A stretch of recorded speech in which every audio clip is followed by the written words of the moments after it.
સામાન્ય લોકોના મોબાઈલ તો અવારનવાર ચોરાતા જ હોય છે, પરંતુ ક્યારે વીઆઈપી લોકો પણ ચોરોનો શિકાર બને છે।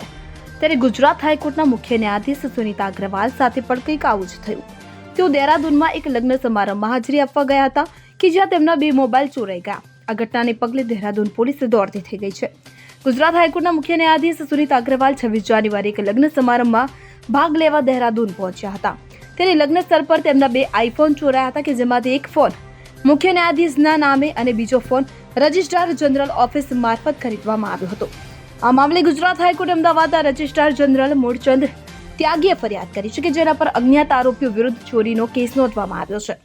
મુખ્ય ન્યાયાધીશના મોબાઈલ ચોરાયા હોવાની માહિતી મળતા જ પોલીસ ઘટના સ્થળે પહોંચી હતી। પોલીસે લગ્ન સ્થળના આજુબાજુના સીસીટીવી ફૂટેજ તપાસવાની સાથે સર્વેલન્સ મારફત મોબાઈલ ચોરી કરનારાઓની તપાસ હાથ ધરી છે। Bureau report CN24 news. હવે જુઓ દેશ દુનિયાની તમામ ખબરો તમારી આંગળીના ટેરવે। ઉઠાવો મોબાઈલ અને ગૂગલ પ્લે સ્ટોર પરથી ડાઉનલોડ કરો અમારી CN24 ન્યૂઝ મોબાઈલ એપ।